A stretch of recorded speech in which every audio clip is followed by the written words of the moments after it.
Hey, what's going on? Thank you so much for watching. It would mean the world to us if you could just scroll down, like, hit the subscribe button for the Snaps YouTube channel. It goes a long way towards helping us out. Now, let's dive into some college football. So LSU making a couple hires. It's official now.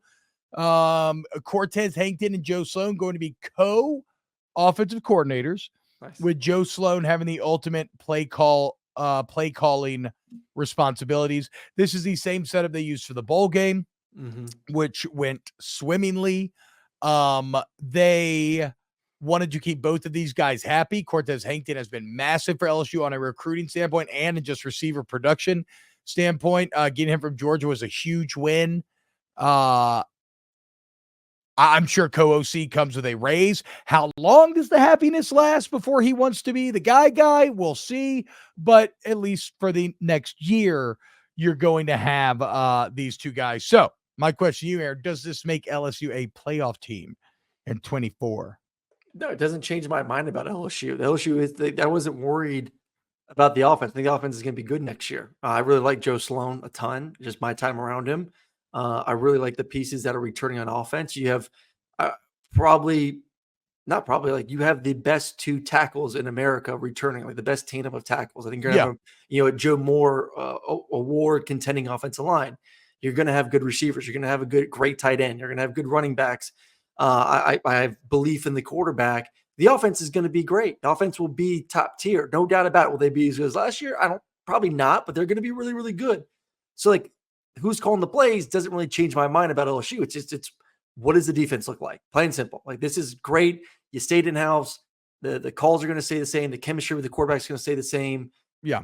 It's all on defense. That's it. It does not matter. I could go call plays right now, and I don't think there'd be much of a drop-off because of how good the talent is on that side of the football. Yeah, I think and yes, they did actually kind of a bit of an under the radar move. LSU added the second best wide receiver in the portal.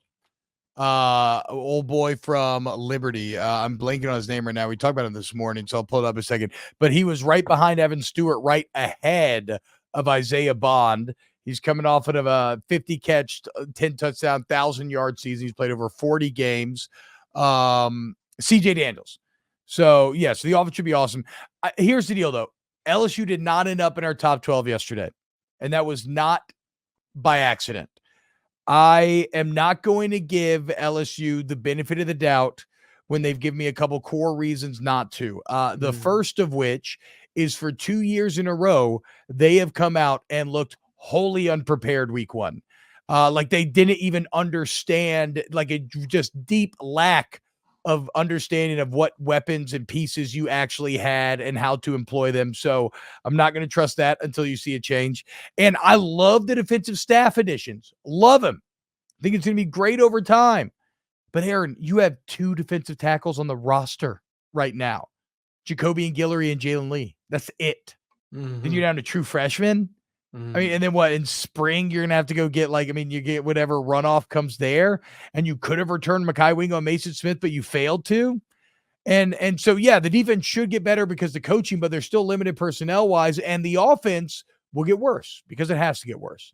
Because and then we look at the teams. Okay. If you want to make the playoffs, it's going to be 3 SEC teams, maybe 4, but I would say definitely 3. Yep. UJ and Texas, I'm going to slot in. Then Alabama, Ole Miss, Mizzou, Tennessee, LSU. I see no reason to just crown LSU as being the clear winner of that grouping. So can LSU make it? Sure. Any of those teams that just named could, but I would not say that I expect them to. I would not have them as the favorite. No, I agree. I concur. But I like the OC moves for whatever that's worth. I do like the OC moves. I agree. The offense will be worse. I don't think there's going to be a massive drop. I'll tell you that. No, for sure. But there will be a step back. And the defense is still going to be limited personnel-wise. How much can these coaches really improve them? I mean, that's going to be the big test. All right, we got plenty more left here on Snaps. But first, let's hear from DraftKings. DraftKings Sportsbook, an official sports betting partner of the NFL playoffs, is bringing you an offer that'll make the playoffs electrifying. New customers can bet just $5 on any game and get $200 instantly and bonus bets. Download the DraftKings Sportsbook app now and use code TBOB. New customers bet just $5 to get $200 instantly in bonus bets only on DraftKings Sportsbook with code TBOB, TBOB. The crown is yours. So Brodo Baggins in the chat earlier said the only NIL deal I would need to go to Tennessee would be to motorboat Dolly Parton hard. And now he's popped up again saying I need to motorboat Dolly Parton. Dolly's an angel, Brodo, so watch yourself a little bit there. Also, I don't know if you need to. I know what you're saying. I know you desperately want to. But yes, ultimately we're going to file that under the want category. All right. Let's get into a graphic that I got to be honest. I don't have a let's just get into it. So Kyle Umlang, who is a Texas beat writer that I actually really love following. I mean, just hardcore fucking hook 'em dude.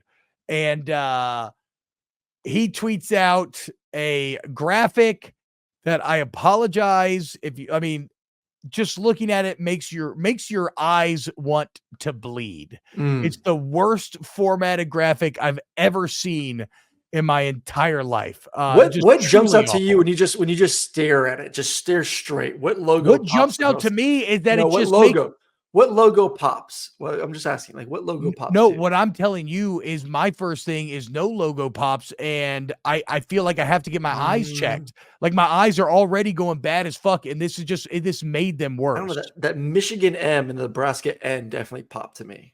And I hate that they have the logos blue. I hate it. I think this thing is a graphic design disaster piece. And also it's just a mess. So whatever. They get together like wins, number 1 rankings, top 25 finishes, championships, draft picks, and it's all, they math it all together and it gives you your 8 true blue bloods in college football. And they're Ohio State, Notre Dame, Alabama, USC, Oklahoma, Michigan, Texas, and Nebraska. And like, I don't know. It's like, I don't disagree with the list I at see all. no problem with the list. That's the list. I mean, if you had to tell me, name the 8 blue bloods in college football, those would be my 8. Yeah, I'm pretty sure we did this exact list last year, only without the fucking need for such awful math or formatting. Actually, I think we almost landed on this exact list. Yeah. And also, these blue blood lists are interesting because they're throughout college football history, right? Yeah. So, like, this is a list that relates a lot to, like, the civil rights movement. Like, a lot of these schools were way more relevant when only white guys could play than they are now or would be after integration would happen. You even have things like the rise of Georgia kind of in the 2000s or the rise of LSU. So I think this, if you look at all of college football history, yes, I think this is a solid list. I think if you are angry because your team is not in it, who fucking cares? Yeah. Like what the fuck ever. Now I would switch Georgia and LSU though. They have Georgia at 10 and LSU at 11. That's obviously fucking absurd. LSU's won 3 natties with their last 3 head coaches. Y'all ain't won shit. Y'all ain't won shit. Just stats. I mean, the numbers don't lie. Georgia's obviously 10th. These numbers could be lying to me, and I would have no idea. I feel like I'm being gaslit by this blue blood chart.